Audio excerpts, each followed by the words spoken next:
पिछले 3 हफ्ते से दक्षिण भारत के 3 राज्यों आंध्र प्रदेश, कर्नाटक और तमिलनाडु में भारी बारिश हो रही है। लौटता हुआ मानसून कारण बताया जा रहा है, लेकिन चेन्नई जिस तरह से बाढ़ में डूबा हुआ है, सिर्फ मानसून कारण नहीं है, अतिक्रमण भी है। तालाब, पानी निकासी की जगहों पर कब्जा हो गया है, तो पानी कहां से निकलेगा? मेन रोड से ही होकर जाएगा। चेन्नई में इतनी बारिश हुई है कि लोग धूप देखने को तरस गए हैं। बुधवार को टुकड़े टुकड़े निकल रही धूप को लोग ऐसे महसूस कर रहे थे जैसे सालों बाद देखी हो। बीते कुछ दिनों का हाल ये तस्वीरें बयान कर रही हैं। चेन्नई के कई इलाकों में मोहल्ले के मोहल्ले पानी में डूब गए हैं। सड़कों का तो जैसे नामो निशान नहीं दिख रहा है। नहरें, रास्तों पर जैसे नहरें उतर आई हों और उस पानी को चीरती आधी डूबी गाड़ियां कुछ इलाकों में आती जाती दिखती रही हैं। कई जगह गाड़ियां पानी में डूबकर खराब भी हुई हैं। घरों में पानी घुस गया है। क्या ड्राइंग रूम, क्या बेडरूम और क्या आंगन, सब जगह घुटने और कमर तक का पानी दिख रहा है। घर का सामान तैर रहा है। कुछ जगहों पर लोगों को थोड़ी गुंजाइश दिखी तो जो हाथ आया बाल्टी या मग, उससे घर में घुसा पानी बाहर निकालने लगे। बारिश के पानी ने जैसे अच्छे बुरे के सारे भेद मिटा दिए हैं। गटर का पानी और साफ पानी दोनों मिल गया है। पीने के साफ पानी को लोग तरस रहे हैं। ये तस्वीर देखिए जो डराती है। बारिश के पानी में छुपे गटर के ऊपर पानी बना एक भंवर है, जिसके चारों ओर गंदगी घूमी। ध्यान दीजिए, बरसात के दिनों में ऐसे ही गड्ढों और खुले गटरों में डूबकर कई लोग मारे जाते रहे हैं। भारी बारिश से चेन्नई के अधिकतर स्कूल कॉलेज बीते 2 हफ्ते बंद रहे। स्कूलों के मैदानों में भी पानी भरा रहा। कई जगह क्लासरूम भी डूब गया। कुल मिलाकर जनजीवन अस्त व्यस्त है। बाजार, दफ्तर काफी समय बंद रहे। पानी में डूबे मोहल्लों के बाहर कमर तक पानी में चल रहे लोग अपनी जिंदगी सामान्य करने की जद्दोजहद में लगे हुए हैं। जुगाड़ से लोगों ने फटाफट नावें तैयार कर ली हैं ताकि आने जाने या मदद पहुंचाने का कुछ काम हो सके। जिन लोगों के घर पानी में डूबे हैं उन्हें सुरक्षित जगहों पर पहुंचाया जा रहा है। कई लोगों की सरकार से भारी शिकायतें हैं। करीब 12,000 ऐसे लोगों को खाना पीना, दवाई और कंबल वगैरह मुहैया कराया गया है। कई इलाकों में हेलीकॉप्टर से राहत सामग्री बांटी जा रही है। इन तस्वीरों के बाद यह सवाल उठता है कि चेन्नई में आखिर ऐसे हालात क्यों बने? इसकी 2 वजह हैं। पहली सीधी वजह है सामान्य से ज्यादा बारिश का होना। दक्षिण पश्चिम बंगाल की खाड़ी में बना कम दबाव का क्षेत्र लौटते मानसून के दौरान भारी बारिश की वजह बना रहा। दक्षिण भारत के राज्यों में अमूमन अक्टूबर से दिसंबर के बीच लौटते मानसून में सबसे ज्यादा बारिश होती है।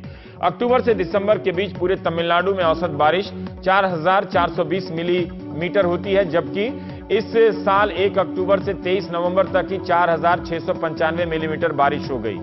इसमें भी अगर चेन्नई को देखें तो अक्टूबर से दिसंबर के बीच यहां 790 मिलीमीटर बारिश औसतन होती है, लेकिन इस साल 1 अक्टूबर से 23 नवंबर तक 1010 मिलीमीटर बारिश हुई है।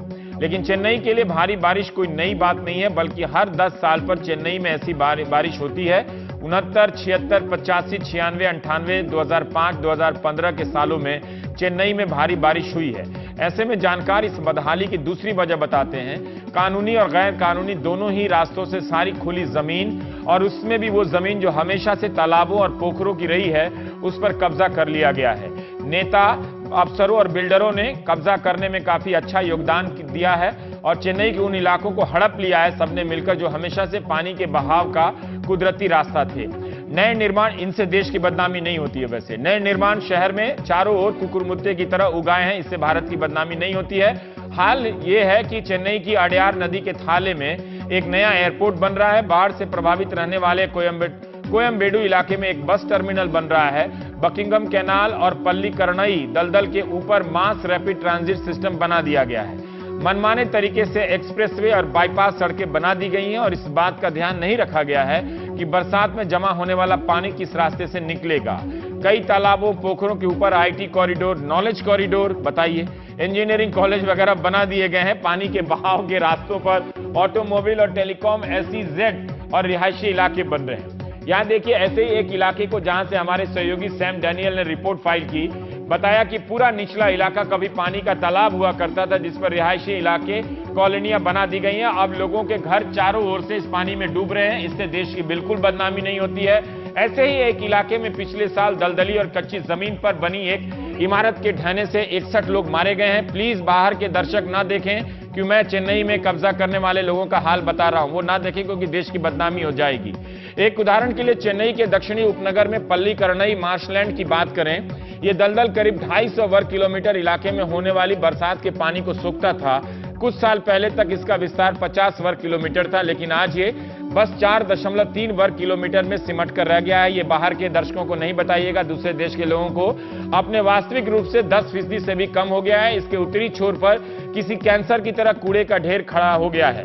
2 बड़ी सड़क इसके बीचों बीच से गुजर रही है, जो पानी के बहाव को रोक रही है। इस मार्शलैंड के किनारे पर बड़े बड़े संस्थान खड़े हुए हैं, जैसे national institute of ocean technology. हैरानी की बात यह है कि यह संस्थान अलग अलग निर्माणों से पर्यावरण पर पड़ने वाले असर का अध्ययन करता है, जबकि खुद ही पर्यावरण के लिए कितना बड़ा खतरा बनकर खड़ा हो गया है।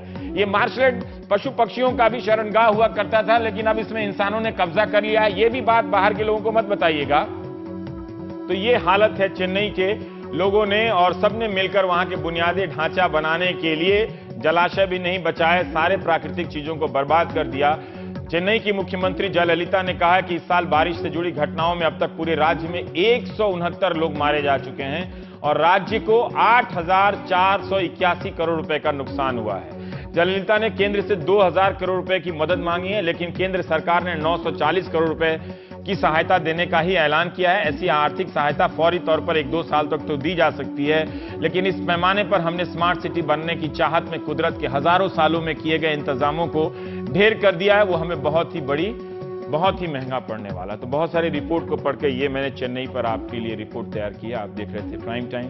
बाहर के दर्शकों को मत बताइएगा, हिंदुस्तान की बदनामी हो सकती है। घर की बात घर में रहे।